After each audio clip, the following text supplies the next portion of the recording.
Hey everybody, welcome to the Addiction Unlimited podcast, where you get to learn everything you want to know about addiction and recovery.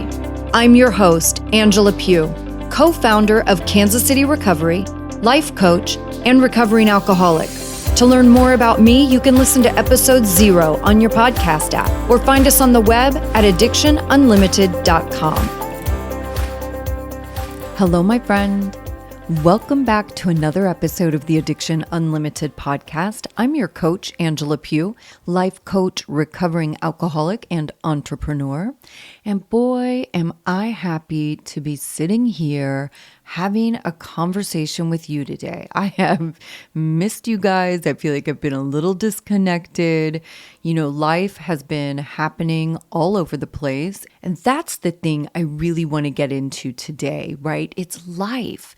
It is all the things that happen to us. And that's really so much of what we do on this podcast, week in and week out, is talk about how to deal with life, how to cope with life.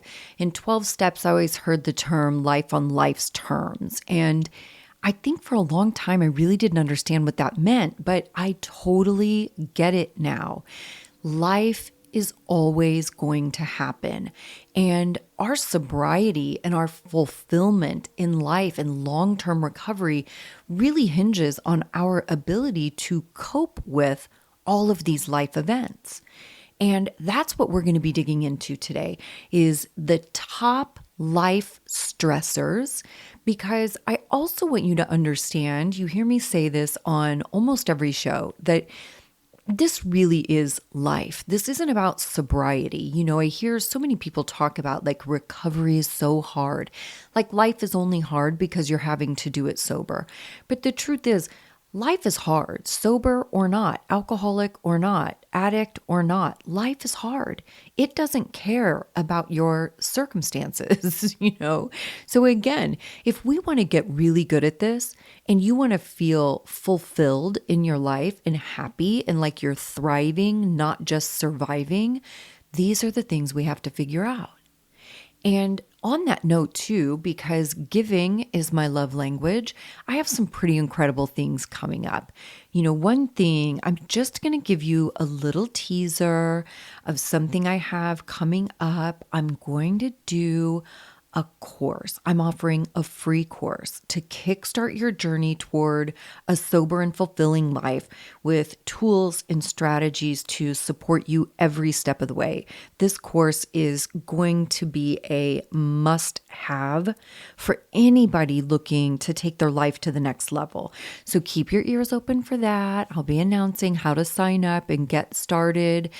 But in honor of giving, before we go to the course, I wanted to give you a little something extra this week. And what I want to do is give you my top 5 most impactful episodes. These are my most popular episodes of all time. This is like the playlist that could change your life right here, okay? So this is about finding empowerment and support in all of the most impactful episodes of Addiction Unlimited. They're jam-packed with practical advice to navigate your sober journey, and they're all different. I mean, they're all about different things. These are literally my 5 most popular, most downloaded episodes. And you guys know, with your help, like us together, we have built a really phenomenal, successful podcast. We get a lot of downloads every month. It's pretty insane. So to go back through and look at my 5 most downloaded episodes and put them together for you, this is crazy big, and I'm super excited about it. So I don't want you to let doubt and fear hold you back, right? This is an easy way to get started in that sober journey, and you have the power to take full control of your life, to create the happiness that you deserve. It's all within your reach, and this is one of the best ways to start, is with these 5 most impactful episodes. And that's what we're doing. So you just follow along, listen to the episodes. We're going to turn inspiration into action through powerful conversations, one episode at a time. And you can get that at addictionunlimited.com/top 5. addictionunlimited.com/top5. Of course, I will link that in the show notes so you can get there right from your favorite podcast app, wherever you listen to podcasts, addictionunlimited.com/top5. Okay, now let's jump into this. The 10 most common life struggles. And again, I wanted to talk about this because of personal experience, right? Like a lot of my inspiration for the podcast topics comes from my personal experience and what am I going through, and talking to you guys in the Sober Society membership. On Thursday nights, the VIP members have group coaching with me and we talk about all these things and I get these beautiful questions, and that's what inspires me. Like, oh my gosh, I should talk about this on the podcast. And this is what has really come up for me recently. I have had so many life things happening. I feel like, I don't know, probably for the last year, probably for the last 100 years, whatever, but it feels really kind of heavy right now. And I'm not crumbling under the pressure. I'm certainly feeling the pressure, but I'm getting through it. And it really makes me understand how blessed I am in my journey, because I have been practicing these skills and tools and strategies for a long time. So for me, when I feel stressed or overwhelmed or a lot of things are happening, I know how to use my tools. I've been practicing a long time. I know who to reach out to or what to do. I know to grab my journal, to grab my friends, to get outside and get moving and do some exercise, meditate. I know all the things to do. And I'm so grateful for that, because if I didn't do those things, I can't imagine how crappy I would feel going through all of this stuff, But I also want you to get that, like I said earlier, life on life's terms. These things happen to all of us. There is no rule that says we are going to get in a good mood and it's going to last forever, or things in life are just going to go smoothly and go really well, and we're going to get everything that we want and everything is going to go our way and it's going to last forever. But we tend to get really upset when shit doesn't go our way, and it's unrealistic. It's unrealistic expectations. Like, we have to expect the ebbs and flows. When life goes up, it's going to eventually come back down. And when it goes down, it's going to eventually go back up. So these are the 10 most common life struggles that we will all deal with at some point in life, or regularly, and sometimes more than one at a time. The first one is a health crisis. All of us will go through a time when we're not that healthy, and it could be in a million different ways. I've certainly had health crisis in my life at various times, different things. Certainly now in my 50s, right? Midlife, hormones, all of that stuff has been really eye-opening and one of the most challenging things I've been through. I've had breast cancer scares. I had Graves' disease 10 or 12 years ago. Like, I've had health crisis for sure. I've been sick. And it is one of life's most stressful things. And if you don't deal with it when it's happening, it can also get worse and create other problems. So if you have any health issues going on, it's so worth it to get to it and, get to the doctor and explore it. I'll tell you one of my struggles with health stuff, because I haven't had a ton of health problems, right? I've had some pretty isolated incidents that were short-lived for the most part. I've had 2 breast cancer scares.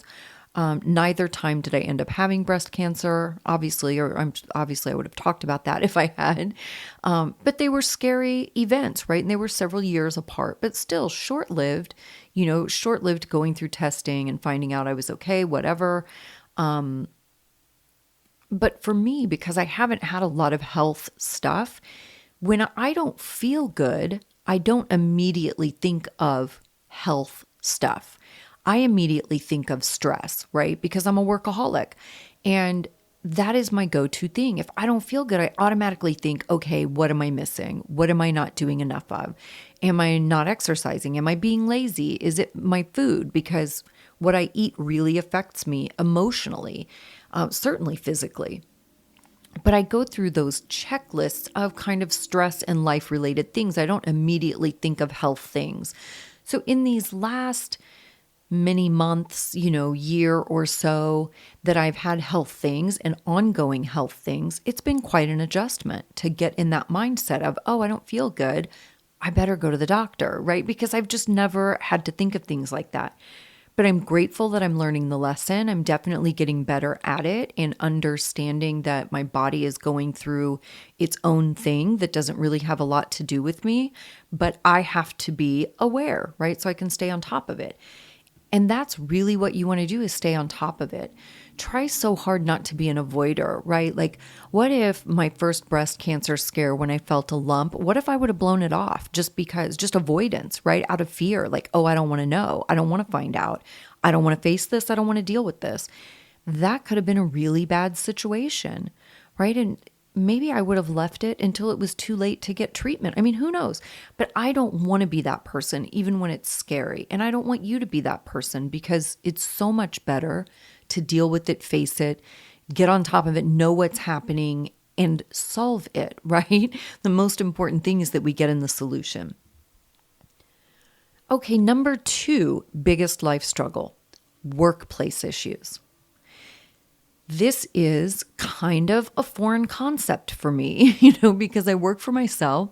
I've only really ever had one actual job in a normal office sort of place.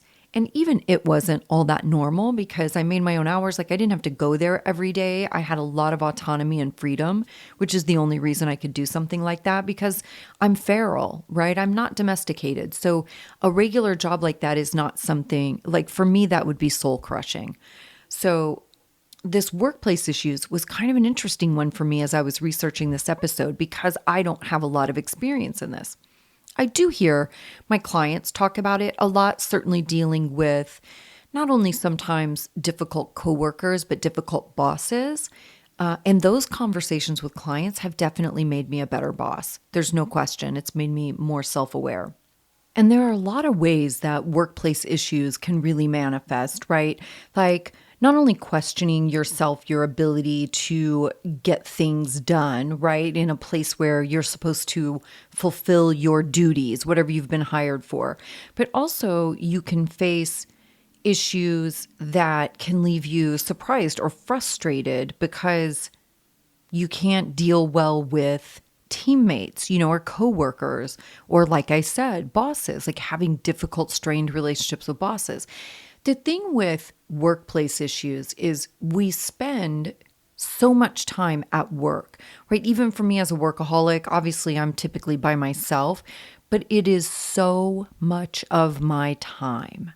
So if you're going to work and you have an uncomfortable situation, relationship, right? This is why they say, how they say, you don't date where you work.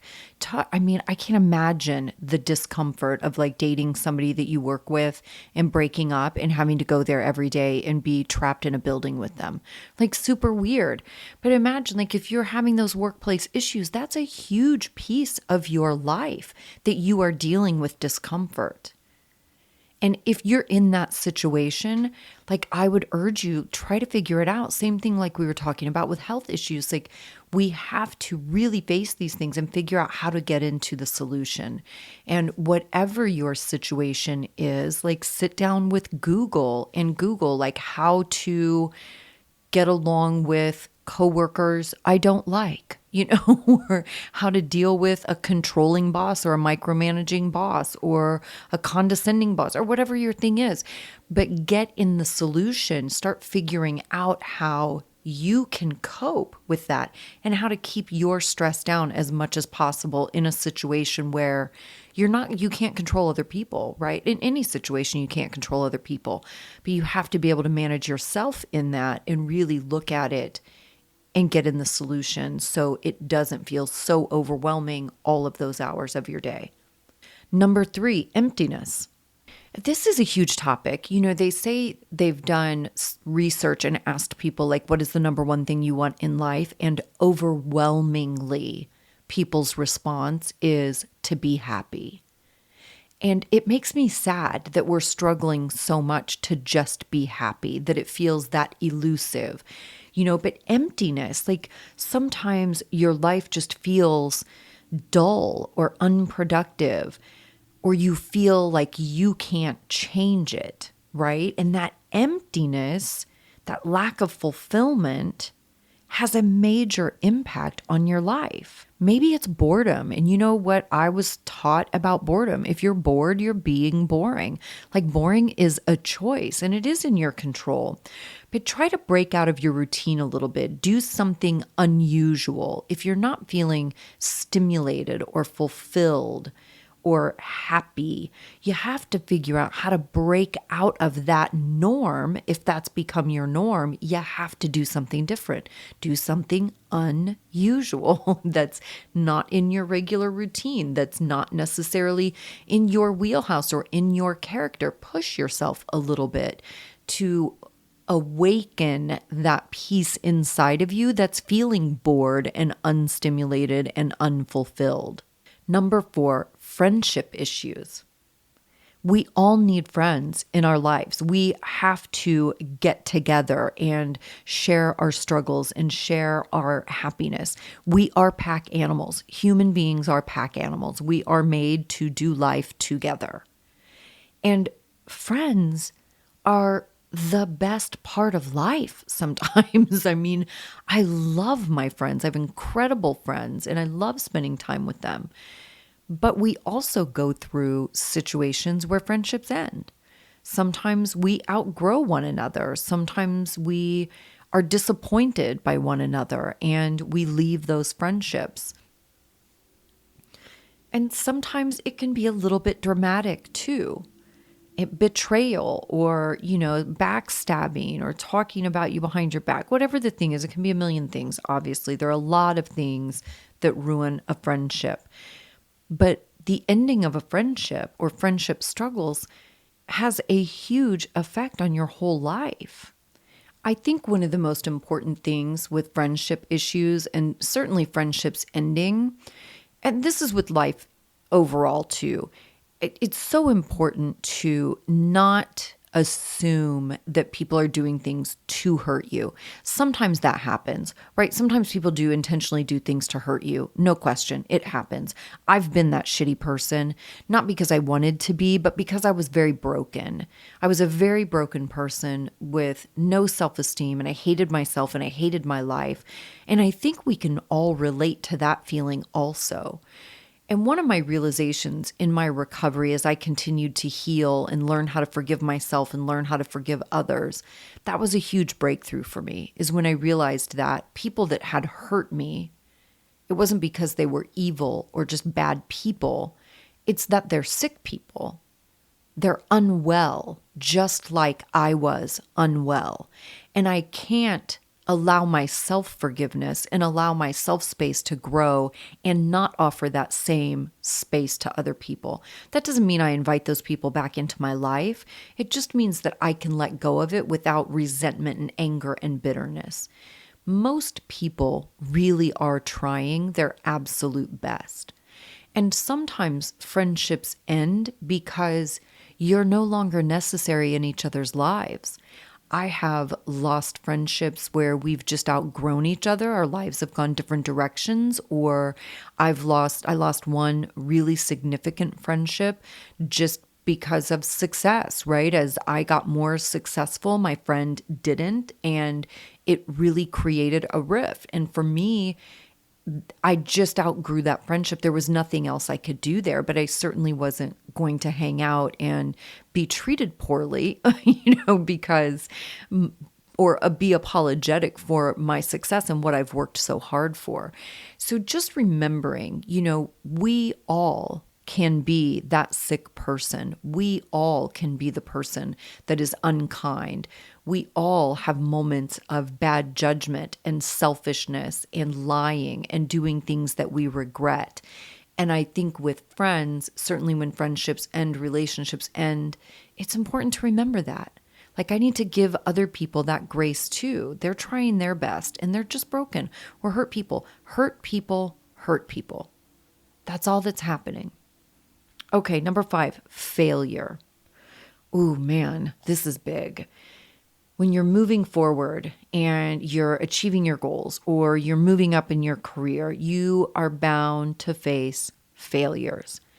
It doesn't mean that you can't move past it. It's not the end of the world, right?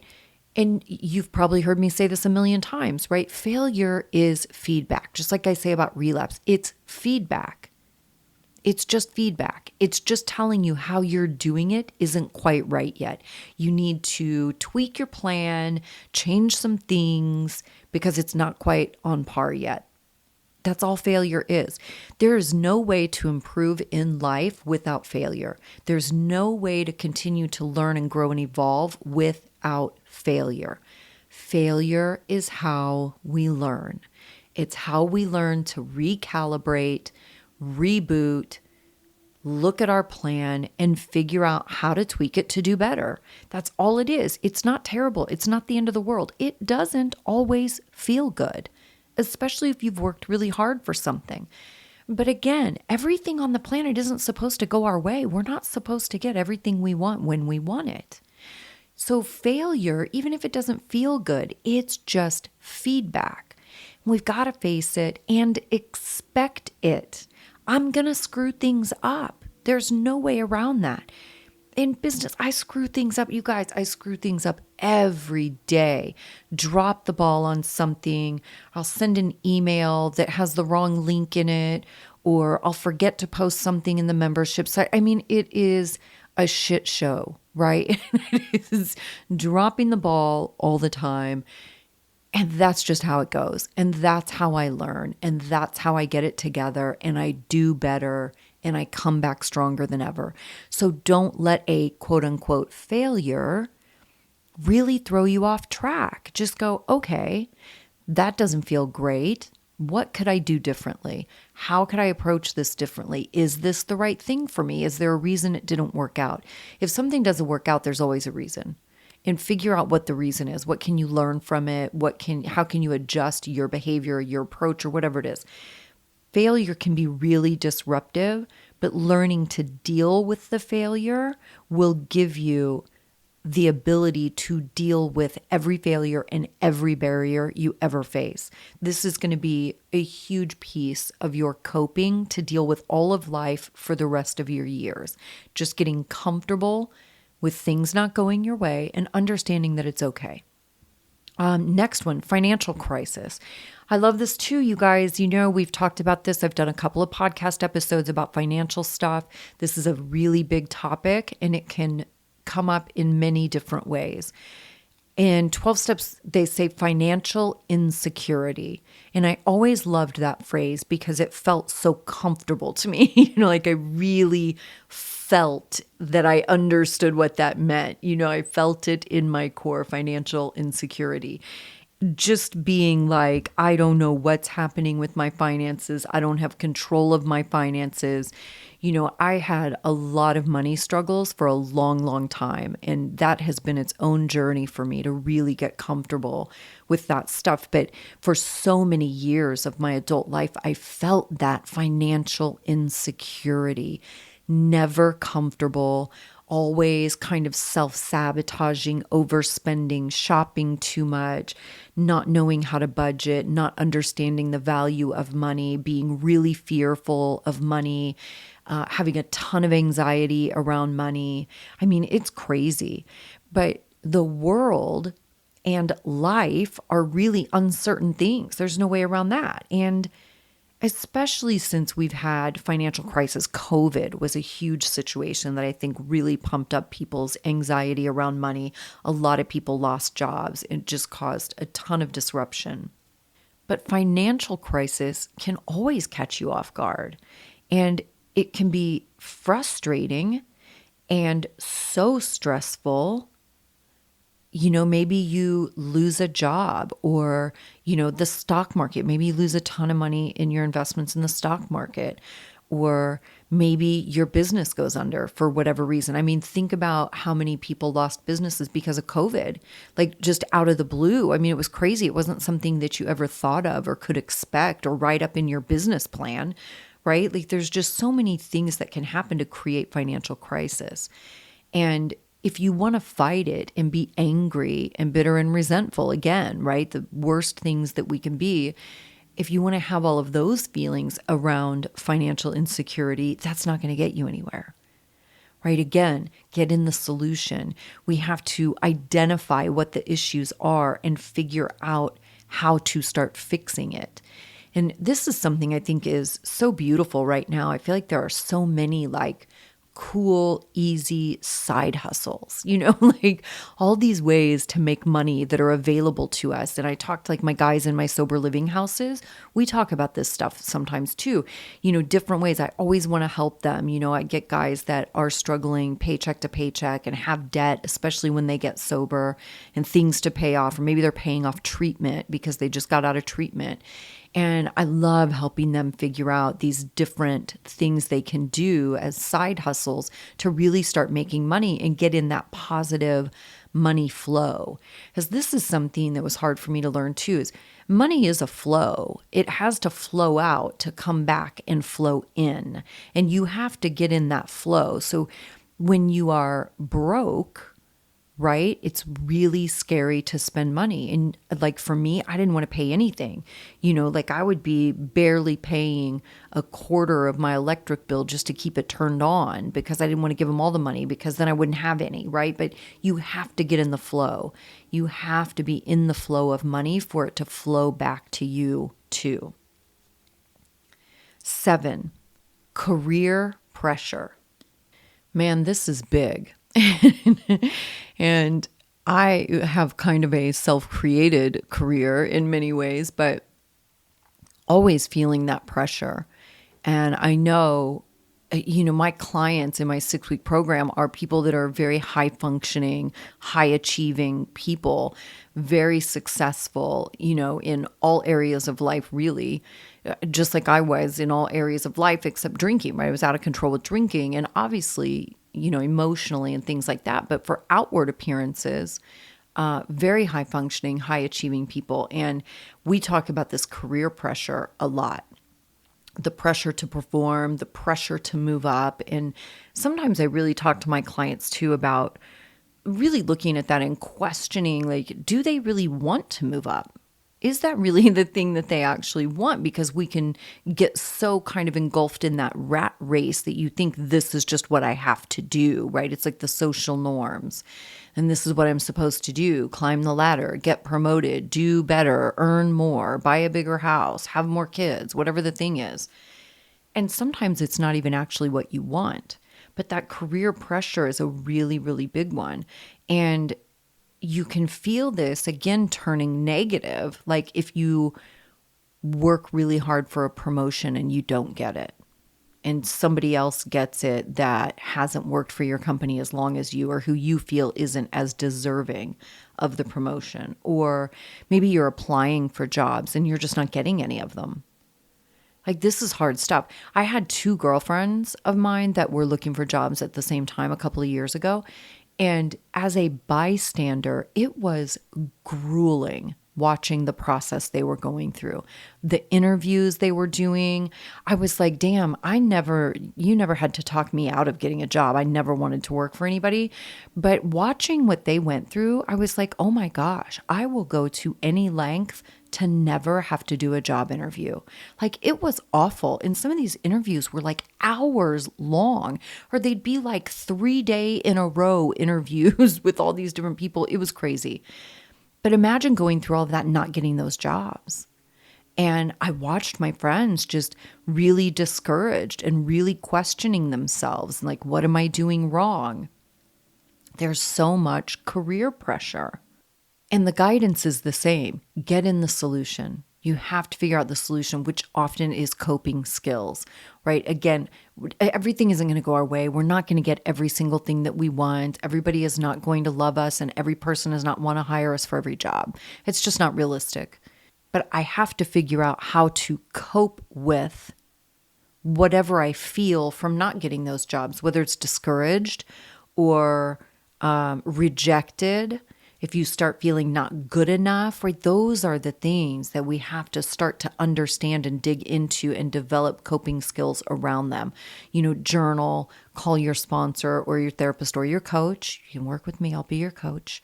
And we can work on coping skills. You have to be able to deal with the pressures of not getting those things that you want in your career too. Number 8, unfair treatment. Oh my gosh, I know we can all relate to this. The world really is, there's just a lot of unfair things that happen, But you are bound to face people who are unjust or unfair or using bad judgment or who are selfish, whatever. It's going to happen. Like I said before, we've all been that person too. We've not only had those people and had those things happen to us, we've all been that person also. And this is same thing, coping skills, right? We have to learn how to cope with the feelings that come up when we're dealing with unfair treatment, when somebody really is just being crappy to you. I dealt with this recently with somebody who was kind of trying to bully me. And I was like, what the fuck are you doing? That's not, we're not doing that, And at the same time, it definitely brings up feelings like, what is going on? Where did that come from? What did I do to deserve that? How could I have handled it better? I mean, it's weird, all the things that you go through. And again, where I had to get to your tools, I had to get to my tools. I had to talk it out. I had to process it. I had to write about it. And there were pieces of the situation that really lingered with me. And I had to talk about it a few more times and really get to the bottom of it and get it out. But it's the coping that is going to change your life. Your ability to cope with all of these situations is what will change your life and change your sobriety and make it sustainable long term. We have to have coping skills. Number 9, inner peace. How crazy is that that's on the list of life struggles? Inner peace. And you can be super successful in life doing things that you love, and still something can feel off. That inner peace that you're looking for, you might not be finding it. And maybe the search for it even stresses you out. We are all on this epic journey to be happy, to feel happy. And it happens to everyone that you struggle to find that inner peace and really feel it. Something I always talk about is contentment. And I feel like when they say inner peace, to me, that's contentment, feeling content.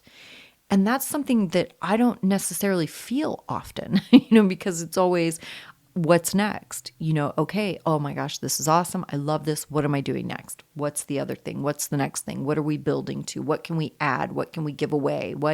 Whatever, right? Finding ways to feel peaceful is huge in day-to-day living. This is quiet time for me, for sure. Meditation and visualization, deep belly breaths. I tell you guys, do deep belly breaths to bring your stress down. I do deep belly breaths literally 100 times a day. As soon as I feel myself getting amped up, I just stop and I do deep belly breaths. I just take a minute. I have to have a minute. It's so important. But I'm doing deep belly breaths 100 times a day and really cultivating that inner peace and getting to a place that you understand that you do have the power and you do have the control in your life. And that's from within. It's nothing on the outside of you. It's all inside of you. Okay, last one, number 10, mental health issues. I think we all could have guessed this, really. I thought it would have been much higher on the list. And this doesn't really mean super serious disorders or diseases, right? There are plenty of sort of minor things that we experience also. One of the things I talk about a lot is most of us with addiction, we also suffer some anxiety and depression and ADD because it's the same area of the brain for all of those things, right? So it just makes sense if the wiring is off for one of those issues, the wiring's going to be off for all of those issues. But everybody is different at what level they deal with those things. So for me, my depression stuff has always been very manageable. but my anxiety can be debilitating. Now, at this stage of my life, as things change, I've definitely struggled with more depression, but that's a hormonal thing too. ADD is worse for me in my later years than it was in my younger years. It's kind of weird. But we get so busy trying to improve all of these things in our lives, and we forget to improve our mental wellness and our mental state, right? These are really serious issues. Everyday anxiety and serious anxiety, either way. But anxiety, depression, you guys, these things all have physical symptomology also. And if you don't figure out how to deal with them, if you don't figure out how to bring your stress level down and how to recenter yourself, bring your anxiety down and deal with that stuff, if you don't find tools to do that, you will have physical illness because of your mental unwellness. This stuff is so important. This is 99% of the reason I exercise. It's not because I have a mad love affair with exercise. I'm getting there, but that has been its own journey. It's not that I'm so crazy about exercising. It's that I know it is one of the best things I can do for my brain and my body. And that's what's important to me. Because I abused them. I abused the life out of them for so many years. And now I have amends to make. So I'm making amends by taking care of myself and treating them well. But you have to think about your stress levels, your anxiety, depression, as well as some of the bigger issues, mood disorders, the schizophrenia, bipolar disorder, personality disorders, right? There's all these things. It's a whole spectrum. And all of them are equally important to deal with, to manage, to understand, and to find tools and strategies that you can use to center yourself and feel better so it doesn't get worse. All right, let's recap these really quickly before we close this episode. 1 was health crisis. 2, workplace issues. 3, emptiness. 4, friendship issues. 5, failure. 6, financial crisis. 7, career pressure. 8, unfair treatment. 9, inner peace. And 10, mental health issues. Okay? I want you to keep these things in mind and really think about solutions. The coping skills, like I said, are the things that will change your life. We have to develop coping skills. We have to get really comfortable being uncomfortable. It's the greatest skill you can master for your entire life, for every issue you will ever face. And don't forget the top 5 most impactful episodes, you guys. The top 5 most downloaded episodes of all time for Addiction Unlimited, and we are 266 episodes in. So these are the top 5, the playlist that could change your life right here, addictionunlimited.com/top 5. And keep your ears open for the announcement for the course. You're going to love this course that's coming. If you're in the Facebook group, we're definitely going to post it all over the place, so you'll know all about it, I promise you. But go get the top 5 most impactful episodes, addictionunlimited.com/top 5. I hope you've loved this episode. Share it with somebody you think it will be helpful for. They will love it too, I hope. And I hope you're having a fantastic day. I'll see you next week. You've reached the end of another great episode of the Addiction Unlimited podcast. Candid and honest conversation about addiction and recovery. Be sure to visit us at addictionunlimited.com to join the conversation and access show notes and links to everything we talked about. Love this episode? Please take 30 seconds to subscribe, rate, and review on iTunes to help us improve and give you the information you want. Thanks for listening. See you next week.